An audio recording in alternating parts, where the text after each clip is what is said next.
Banyak loh yang kemudian pura-pura jadi teman kamu, terus kemudian tiba-tiba dia bisa minta video kamu, bisa minta gambar kamu, bajunya diturunin dikit, roknya diangkat dikit dan sebagainya. Dan dia bilang nggak apa-apa, ini aku cuma pengen lihat aja kan aku teman kamu, atau bahkan pacar tanda kutip ya. Nah itu berarti sudah red flags. Kita tahu bahwa sebagian besar aktivitas anak itu berkaitan dengan teknologi, dengan gadget, dengan sosial media. Jadi apa yang dia lihat, apa yang dia tiru dan sebagainya itu berasal sebetulnya ada juga pengaruh dari sosial media, dan itu yang paling besar. Bagaimana caranya memperbaiki komunikasi antara orang tua dan anak?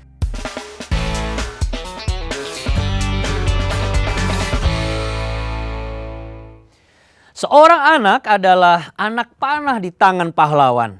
Itulah yang dikatakan oleh Alkitab. Namun bagaimana kalau orang tua tidak mampu berkomunikasi dengan anaknya? Di era digital di mana setiap perangkat bisa menjadi babysitter dan anak-anak semakin mudah terperangkap ke dalam dunia digital. Menjalin hubungan baik memerlukan lebih dari sekedar waktu. Tetapi membutuhkan juga kerja keras dan niat kesengajaan dari setiap orang tua.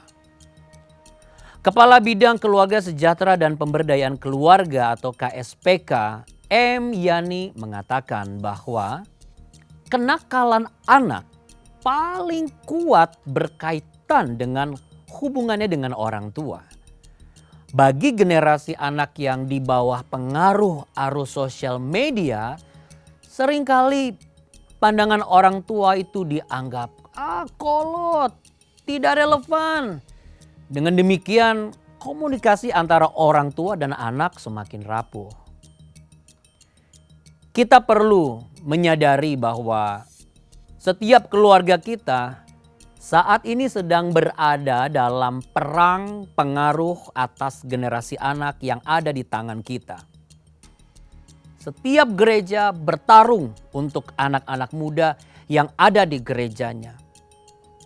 Inilah yang disebut menjadikan generasi anak murid Kristus adalah pada saat kita berhasil memenangkan perang ini dan melihat iman percaya mereka kepada Kristus menjadi identitas mereka sejak masa muda. Hal ini hanya akan terjadi bila kita berhasil membangun komunikasi yang sehat dengan anak-anak kita. Untuk itu sudah bersama dengan saya seorang psikolog, Ibu Jovita Verliana, seorang ahli yang tentunya akan membantu kita menjembatani bagaimana caranya memperbaiki komunikasi antara orang tua dan anak, serta mengembalikan nilai-nilai kebenaran itu. Untuk itu, saya mengucapkan selamat bergabung untuk Ibu Jovita dengan Cahaya Bagi Negeri. Terima kasih banyak, Bu. Terima kasih juga Pastor Andi. Apa kabar? Kabarnya? Ya, Baik, puji Tuhan luar baik biasa. ya. Bu, ini pertanyaan mewakili setiap orang tua sebenarnya ya. Fenomena melihat bahwa anak-anak kita itu kok lebih loyal, lebih percaya, bahkan lebih terbuka dengan teman-temannya daripada kita sebagai orang tuanya. Pandangan Ibu mengenai hal ini? Ya, betul sekali yang dikatakan oleh Pastor Andi. Apalagi kalau anak-anak itu sudah memasuki yang namanya prapubertas atau bahkan pubertas, itu ada yang namanya tugas perkembangan di mana seorang anak yang di usia tersebut itu sedang mencari jati dirinya. Nah, pada saat usia-usia mencari jati diri ini, dia cenderung akan melihat ke arah lingkungan-lingkungan yang menurut dia memiliki kurang lebih kesamaan-kesamaan dengan dirinya. Nah, yang dimaksud kesamaan ini adalah misalnya dalam hal usia, dalam hal generasi. Nah, itu yang menurut mereka lebih mudah dipahami oleh mereka dan juga yang lebih memahami mereka. Nah, oleh karena itu, karena mereka merasa bahwa mereka lebih dipahami oleh teman-temannya, sosial medianya dan sebagainya, maka sekarang mereka lebih banyak menghabiskan waktu dan juga lebih banyak melihat dan lebih banyak terbuka kepada temannya atau lingkungan-lingkungan terdekatnya, termasuk sosial media dan teknologi dibandingkan dengan orang tuanya.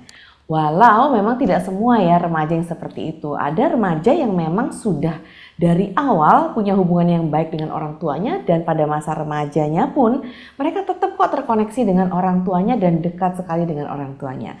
Namun memang dari penelitian yang terbanyak adalah ya cenderung merasa bahwa lebih dekat dengan teman-temannya. Oke, berarti ada dua hal di sini. Yang pertama adalah generasi remaja yang memang tidak memiliki masalah dengan komunikasi atau dengan orang Betul. tuanya, dan juga remaja yang lebih memilih dengan teman-temannya. Kita mulai yang pertama dulu. Jadi Ya. apa yang menjadi landasan sehingga bagian remaja yang tidak punya masalah komunikasi ini kok ada gitu, tapi jumlahnya lebih sedikit dibandingkan yang lebih percaya dengan teman daripada orang tuanya, Bu? Ya, betul. Karena yang namanya hubungan itu adalah suatu proses yang memang sudah kita pupuk, kita tabung sejak dulu. Jadi kalau mau bicara tentang komunikasi kepada anak yang di usia remaja, ini dekat atau enggak sama orang tuanya, dipercaya atau enggak sama anaknya, ini berarti kita harus melihat jauh sebelumnya. Mulai bahkan dari usia dini, bahkan sejak dia bayi. Di mana attachment bonding yang diadakan oleh orang tuanya, kemudian mengarah kepada anak usia dini, ke anak usia madya atau usia SD, bagaimana pendampingan orang tua, bagaimana juga kedekatan orang tua, waktu yang diberikan, ucapan-ucapan yang dilontarkan orang tua kepada anaknya, dan bagaimana orang tua kemudian terus membesarkan hati anaknya. Nah, ini adalah proses yang memang selalu kita bawa sampai kemudian pada saat remaja, disitulah sebenarnya kita bisa lihat hasilnya. Nah, pada saat anak-anak ini bisa dekat dengan orang tua, itu artinya memang dari tahap-tahapan sebelumnya itu sudah menabung yang namanya komunikasi yang baik dan attachment yang kuat dengan orang tuanya. Ya, tapi membangun komunikasi itu kan terkadang menjadi sulit ketika orang tuanya Betul. juga sibuk dengan aktivitas dan pekerjaannya.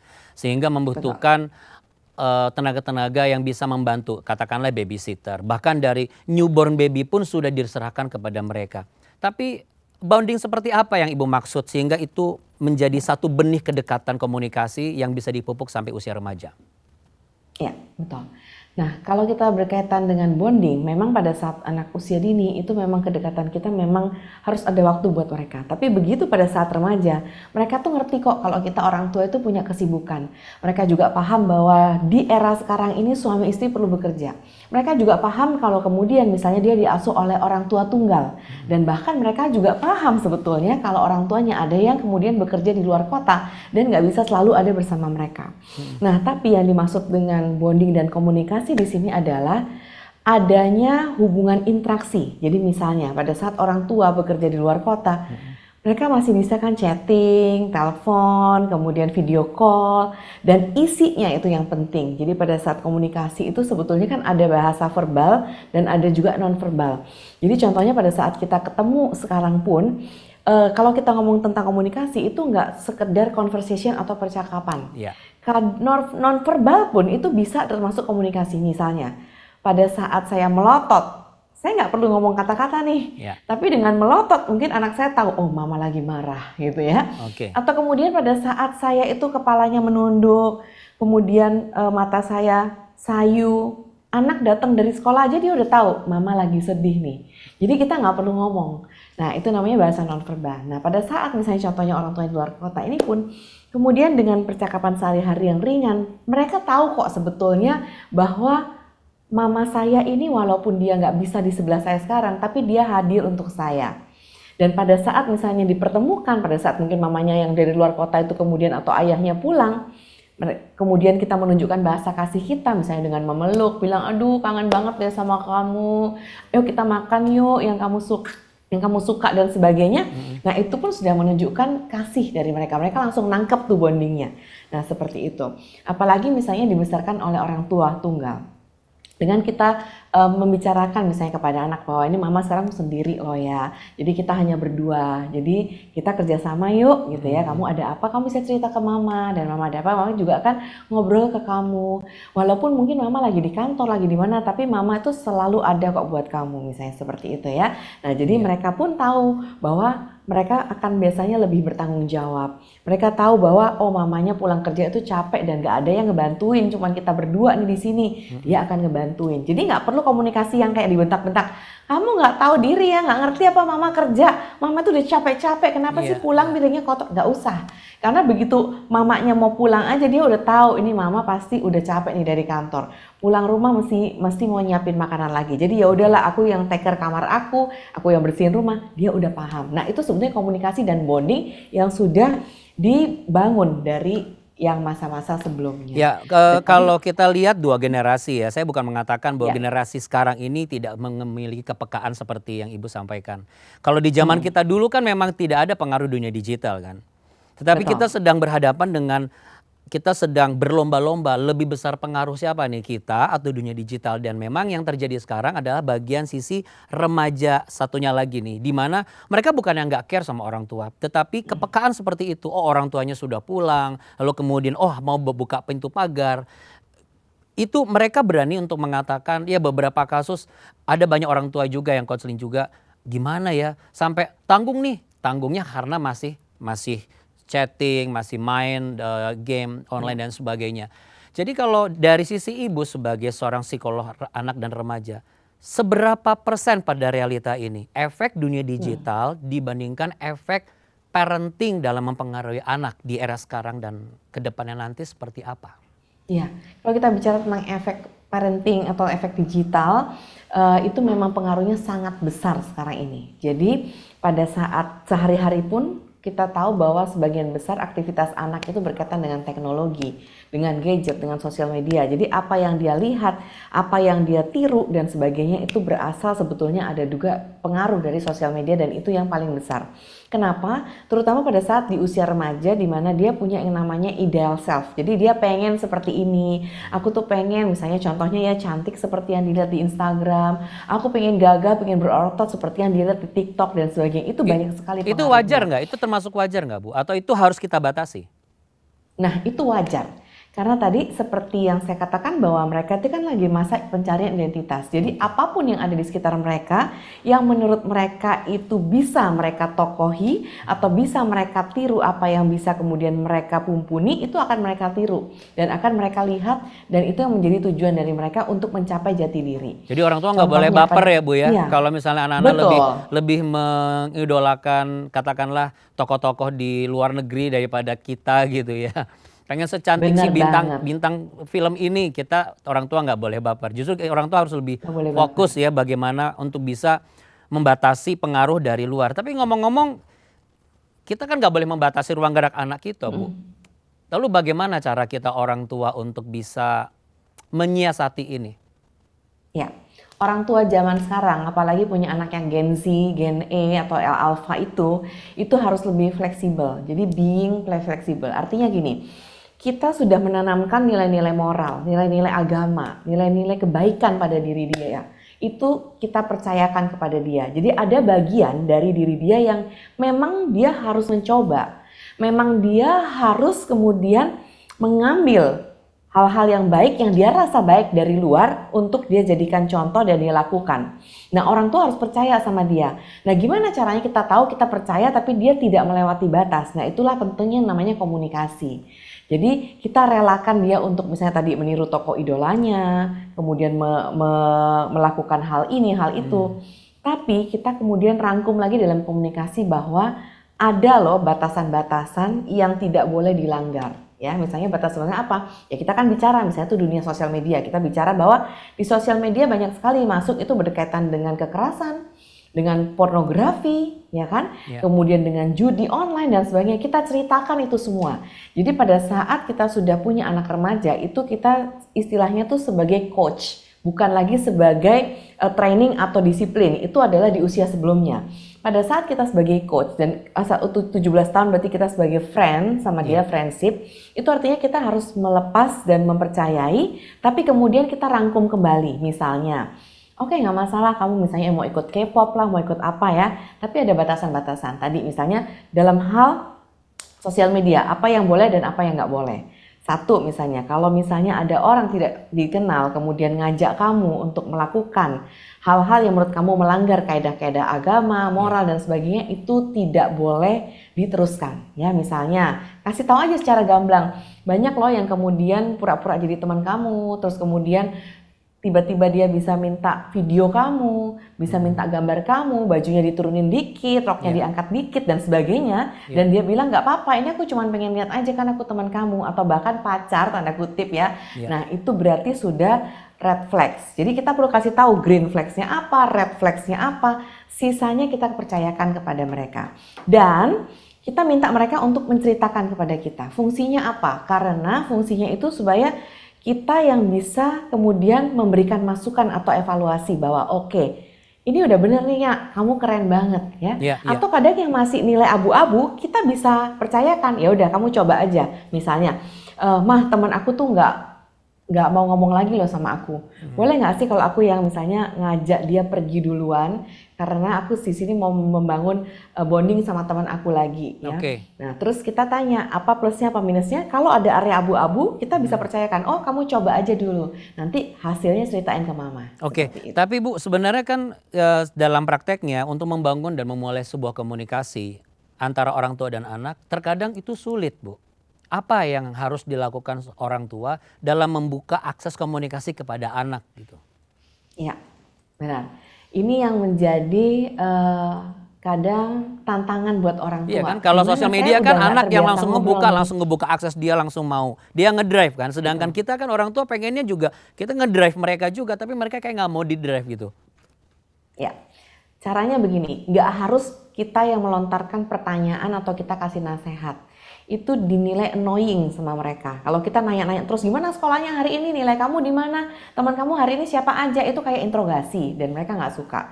Demikian pula kalau kita tanya, misalnya contohnya, ayo cerita dong sama mama, dia lagi nggak in the mood mau cerita, kita paksa cerita ya pasti dia ngerasa kita annoy.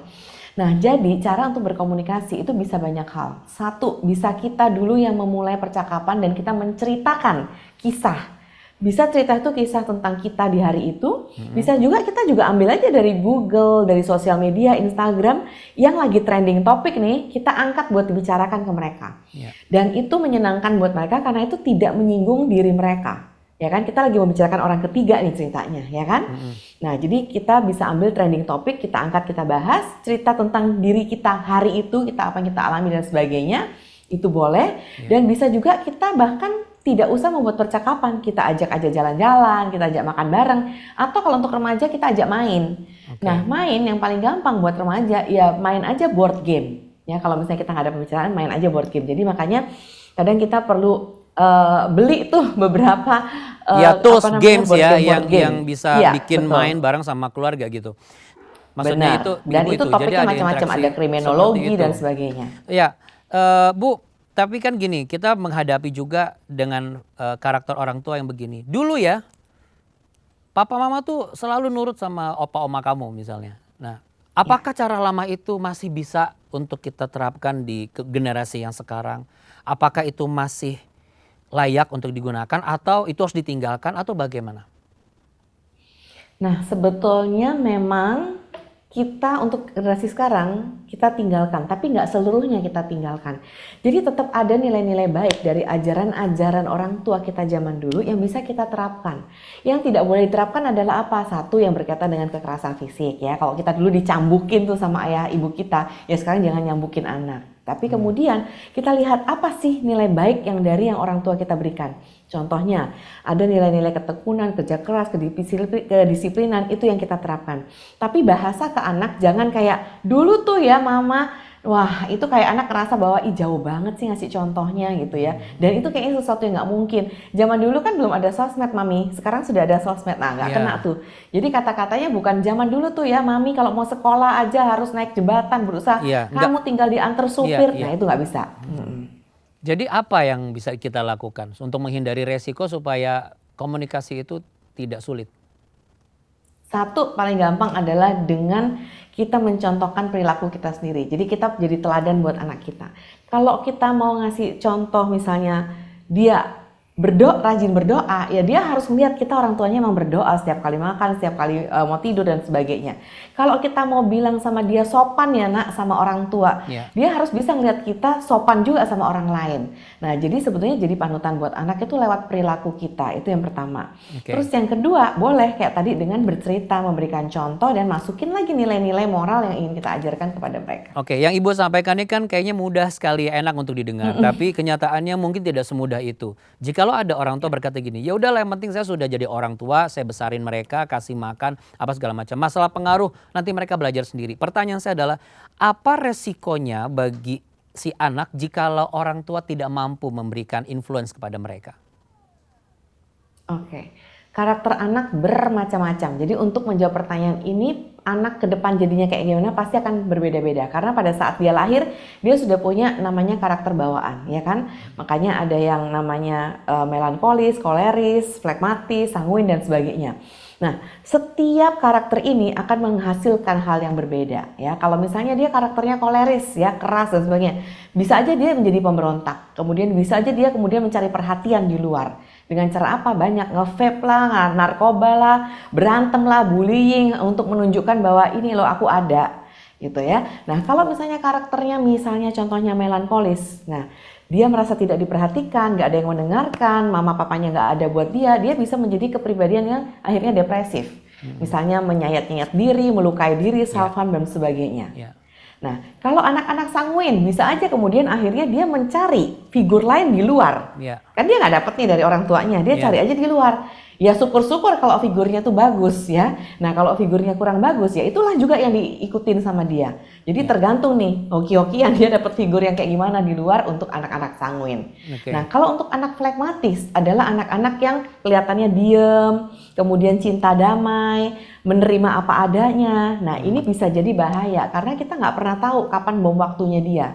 Kapan kemudian dia akhirnya rasa luka, sakit hati dan dendam itu keluar karena dia harus ketemu wadah untuk orang bercerita, orang menerima cerita dia. Oke, jadi apa solusinya ketika anak-anak ini sedang banyak dipengaruhi oleh banyak hal, baik dari teman-teman yang memberikan nyaman, keinginan mereka untuk eksplor, mencari tahu, bahkan sosial media yang datang bergelombang. Apa yang harus kita lakukan untuk bisa mengimbangi ini, Bu? Satu, tetap ada waktu. Kalau saya bilang waktu jangan langsung, wah saya nggak ada waktu nih. Enggak, namanya waktu tuh gampang kok kayak saya. Sesederhana kita nganterin anak kita sekolah. Kita nganterin kan perjalanan bisa 30 menit. Ya jangan diam aja dong, ngobrol. Ya kan? Kalau enggak saya bukain aja YouTube. Kita hari ini mau ngomong tentang apa? Leadership. Bukain YouTube leadership. 15 menit selesai kita bahas. Nah kayak gitu. Jadi ambil curi-curi waktu di mana memang ini spontan aja ya, misalnya antar anak, jemput anak, lagi makan bareng atau kemudian lagi mau tidur, itu ambil aja. Ada waktu buat mereka untuk mendengarkan mereka. Yang kedua tadi being flexible. Dan yang ketiga adalah ingat bahwa kita hidup di era zaman sekarang, jadi kita harus beradaptasi dengan anak-anak zaman sekarang. Jadi mau nggak mau kita harus beradaptasi. Mau nggak mau kita harus beradaptasi. Nggak ada bisa cara lain selain kita beradaptasi, namun kita juga tidak membiarkan itu loss gitu ya Bu ya. Benar, fleksibel bukan berarti bukan tanpa aturan ya Bu. Karena ini seperti buah si malakama nih kadang-kadang. Iya, kadang-kadang saya pernah juga mendengar bahwa ya kamu kan belum pernah tua, saya pernah muda gitu. Jadi ada banyak hal yang menjadi problema dan kerinduan setiap orang tua. Bu, power statement Anda 30 sampai 45 second. Bagaimana tentang hal ini? Silakan. Ya, jadi untuk para orang tua memang enggak mudah. Tetap ada hal-hal dalam hidup kita di mana kita kurang bisa komunikasi sama anak kita tidak menjadi seperti yang kita harapkan. Tapi ingat, menjadi orang tua adalah anugerah yang Tuhan berikan kepada kita. Dan itulah yang namanya seni dalam menjadi orang tua. Oleh karena itu, apapun hambatannya, apapun tantangannya, percayalah Anda pasti bisa. Karena Tuhan sudah memberikan anugerah pada Anda, maka Tuhan tahu Anda bisa. Dan Anda juga harus percaya bahwa Anda pasti bisa. Dengan cara apa? Terus membekali diri dengan banyak belajar. Ikuti program-program seperti ini, parenting, seminar. Kemudian juga bungkus itu dalam nilai-nilai yang baik yang kita berikan kepada anak-anak. Kita juga ajarkan anak-anak mengikuti komunitas-komunitas positif yang ada di lingkungannya. Ibu Jovita, terima kasih untuk it was very powerful and inspiring buat kita semuanya. Sukses untuk Anda, salam untuk anak-anak dan juga Tuhan memberkati. Kita tidak bisa membiarkan lingkungan sekolah atau media sosial menjadi sumber utama atau sebagai sumber yang memberikan pengaruh terbesar dalam kehidupan anak-anak kita.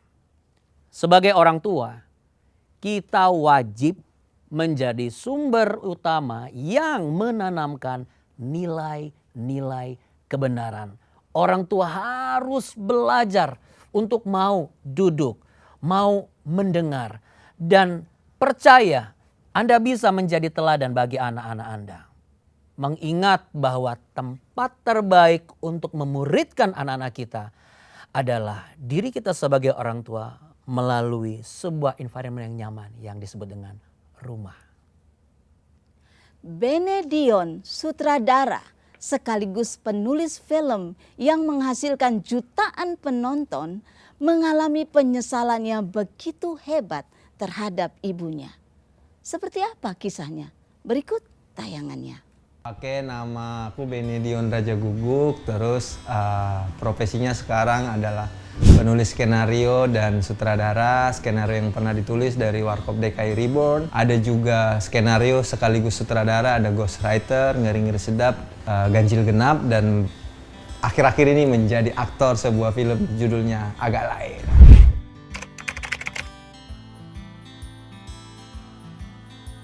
Oke, semuanya mungkin berawal karena orang tuaku, bapak itu seorang guru, jadi dia juga itu suka membaca. Dia tuh sering sekali dulu baca koran, beli koran, langganan koran, terus sering bawa buku dari perpustakaan sekolah tempat dia ngajar. Jadi ngelihat dia membaca, jadi kadang-kadang ikut membaca gitu. Dan sejak kelas 5 apa kelas 6 SD udah rajin jadinya baca koran gitu. Terus akhirnya pas SMP juga, kebetulan SMP ku dekat dengan perpustakaan kota. Jadi pulang sekolah tuh ke perpustakaan, jadi udah sering baca. Ada minat lah untuk menjadi penulis. Waktu itu juga SMP SMA sudah mulai ikut kayak nulis cerpen yang masuk ke harian lokal Sumatera Utara. Koran pertama itu namanya Sinar Indonesia Baru, dan itu memang diberikan apresiasi 20.000 untuk sebuah cerpen gitu. Ketika suka membaca ada kepikiran juga untuk kalau aku membaca ini, kalau mungkin aku yang nulis, aku bisa bikin ceritanya jadi begini gitu, jadi begini. Dan itu tuh akhirnya memicu pikiran-pikiran di kepala, apa aku menulis ya gitu.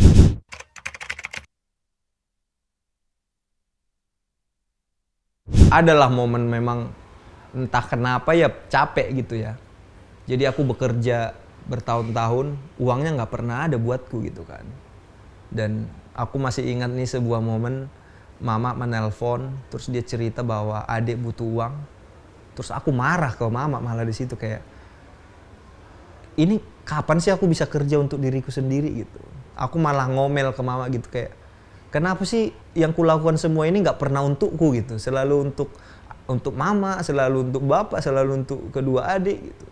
Kapan sih aku bisa egois gitu. Dan setelah ngomong kayak gitu, terus telepon dimatikan mama dengan kecewa, aku nangis gitu, kayak kenapa aku bisa ngomong kayak gini ya, kenapa mulutku jahat ya gitu. Jadi pergumulan itu mungkin yang salah satu yang paling berat ya, kayak ya aku bisa mengeluh lah karena entah kenapa aku bekerja, aku nulis skenario, waktu itu aku juga sempat main sinetron, tapi uangnya kayak nanti masuk, adik minta dikirim, nanti masuk kakak minta dikirim. Salah satu yang paling aku sesali ya sempat berkata kayak gitu, karena entah kenapa kan sejujurnya kan yang membuat orang tua melakukan itu kan karena aku pernah berjanji kuliah kan aku ke Jogja, nanti akan aku bantu gitu. Sandwich generation itu kan menjadi perdebatan apakah itu sebenarnya ideal atau enggak, karena seorang anak pun ya dia butuh memikirkan dirinya sendiri juga, tapi seorang anak tidak memikirkan sekitarnya juga tidak baik gitu. Jadi memang penuh perdebatan dan perenungan, dan terpuruknya ya saat itu ada beberapa mungkin sebulan lebih kali akhirnya aku nggak pernah teleponan sama mama karena sama-sama marah gitu. Jadi itu mungkin yang kayaknya aku nggak mau ini terulang lagi lah gitu.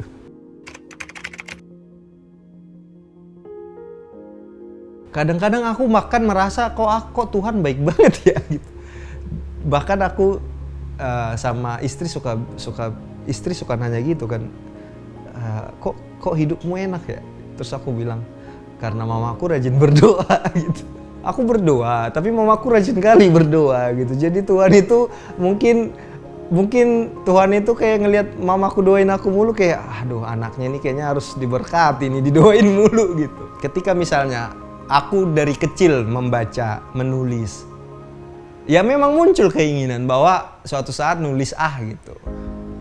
Jujur di semester 1 kuliah aku sudah sempat menulis sebuah novel, baru 2 bab. Ketika lulus kuliah, ternyata dunia menulis yang dulu pernah aku jalani, terus pengetahuan tentang stand up comedy ini tuh ternyata melebur dan mengarahkan aku, kenapa aku gak menjadi penulis skenario ya gitu. Jadi ini mungkin setelah sekarang dipikirkan, ini jangan-jangan dirancang kali sama Tuhan gitu kan.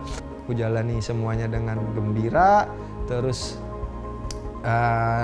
menjadi penulis skenario, terus menjadi sutradara, dan ketika membuat film ada kesempatannya ya aku bikin dengan baik.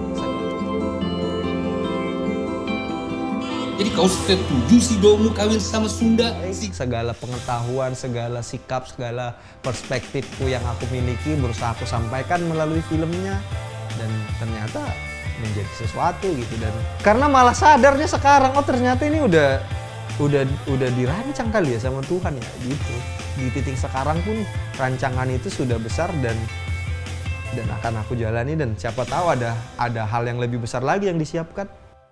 Tuhan merancangkan sesuatu yang sangat indah untuk anak-anaknya. Yeremia 29 ayat 11 berkata, rancanganku adalah damai sejahtera, bukan kecelakaan. Dan aku memberikan kepadamu hari depan yang penuh dengan harapan.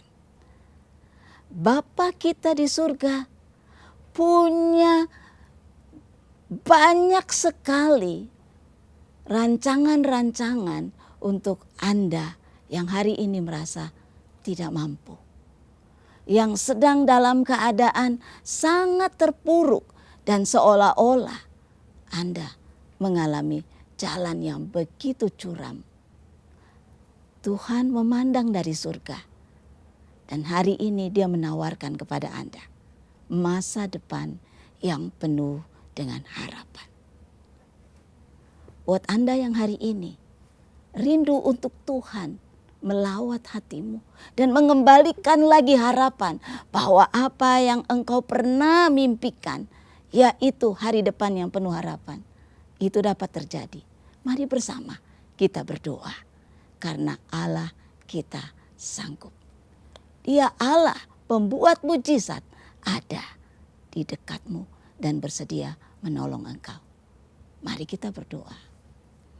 Bapa yang di surga, hari ini Tuhan, kami mau sepakat dengan surga bahwa rancangan-Mu saja yang terjadi bagi setiap orang yang sedang menantikan hari depan untuk mereka boleh alami. Ya Tuhan.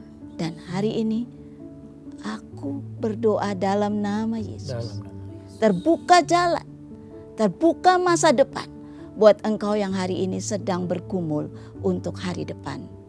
Karena Allah kita sanggup. Mari terima berkat Tuhan dan bersama kita katakan amin. Amin. Ya, bagaimana hubungan Anda sebagai orang tua dengan anak Anda hari-hari ini? Apakah Anda sedang bergumul dengan situasi dan keadaan yang tidak menyenangkan nih, tidak nyaman? Apa yang harus saya lakukan? Yang harus Anda lakukan adalah segera hubungi layanan doa Cahaya Bagi Negeri. Ceritakanlah semua pergumulan Anda, ketidaknyamanan Anda. Karena konselor kami ada 24 jam siap untuk melayani. Kapanpun Anda membutuhkan dukungan doa, kami selalu siap untuk melayani. Figur orang tua begitu penting untuk seorang anak. Apa akibatnya bila seorang ayah tidak hadir dalam kehidupan seorang anak? Berikut kisahnya. Shalom teman-teman, perkenalkan nama saya Yoel Alendro Nadeak. Saya kelas 4 SD dan di rumah Yoel tinggal dengan mama, kakak, dan bu. Suami saat ini bekerja di Cikampak sebagai kuli bangunan juga. Pulangnya sih nggak tentu. Saya perhatikan Yoelnya sih butuh kali dengan papanya. Dia sangat merindukan bapaknya juga. Pengennya kan anak-anak juga butuh ada suami, ada papanya di rumah supaya jangan kekurangan kasih sayang dari bapaknya gitu. Kepribadian Yoel sebelum mengikuti Superbook, Soul, dan Seal ini, dia anak yang aktif, anak yang pintar.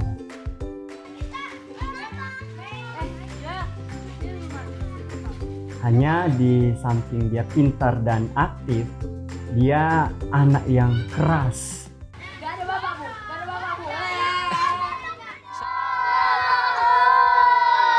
Saya berantem karena saya diejekin.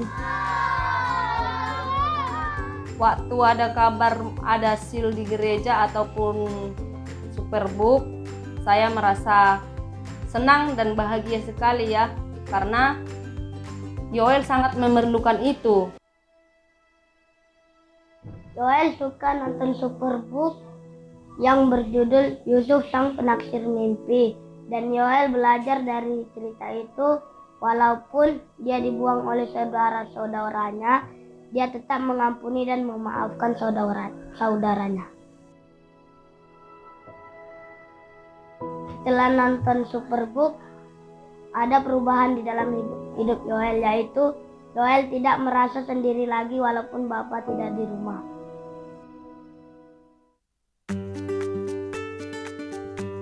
Ya, saya menyadari setelah Yoel sudah mengikuti seal, sudah ada perubahan dalam dirinya, sudah semakin baik. Di rumah pun dia sudah mau membantu mamanya, sudah rajin lah. Teman Yoel sudah lebih banyak sekarang daripada yang dulu. Yoel gak mau kayak dulu lagi. Saya sangat berterima kasih kepada guru-guru sekolah minggu atau SOL yang sudah membimbing saya sampai sekarang. Dan saya juga berterima kasih kepada tim CBN yang sudah memberikan saya kesempatan untuk bersaksi saat ini. Terima kasih CBN. Tuhan Yesus memberkati. Terus memberkati Yoel juga. Luar biasa, ada begitu banyak anak-anak yang diubahkan seperti Yoel melalui kisah Alkitab animasi Superbook. Tetapi ya, untuk menciptakan pemuritan di dalam keluarga, tentu para orang tua juga harus mau dimuridkan.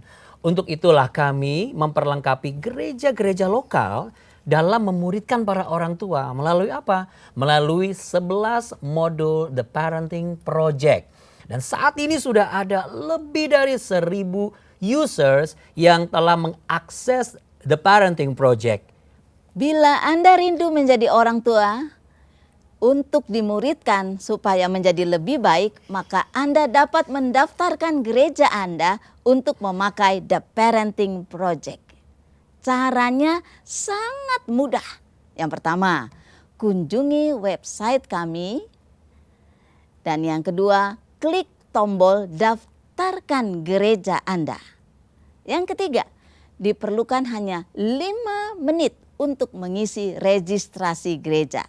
Dan yang keempat, untuk mengikuti perkenalan The Parenting Project, Anda bisa mengklik jadwal pelatihan untuk mengetahui jadwal sesi bersama CBN. Dan berikutnya, perlu Anda ketahui bahwa The Parenting Project hadir supaya setiap gereja dapat mengadakannya.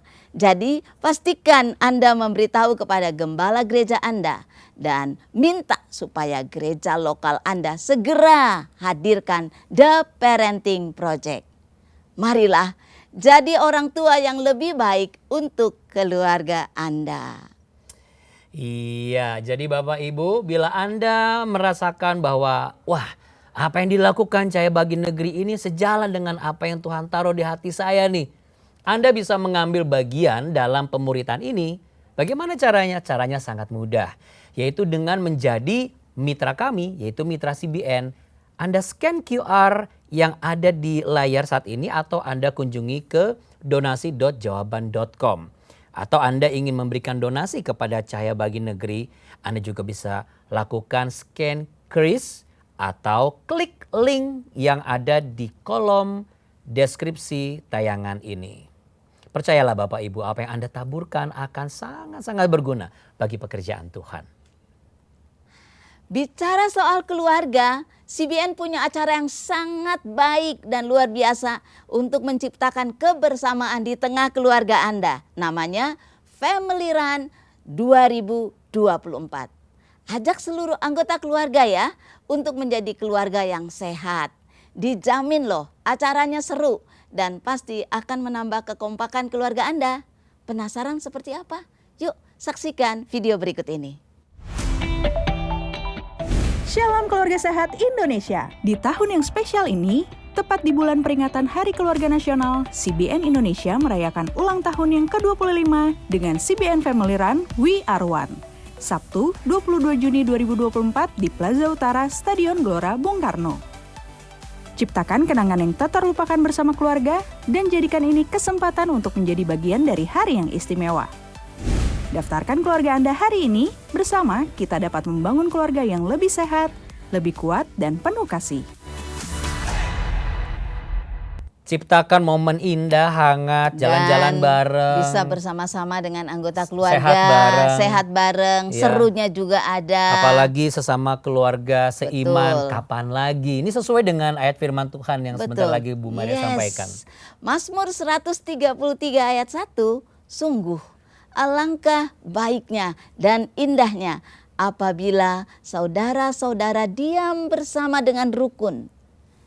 Jadikanlah keluarga menjadi tempat yang nyaman untuk anak-anak Anda, karena pemuritan terbaik adalah keluarga.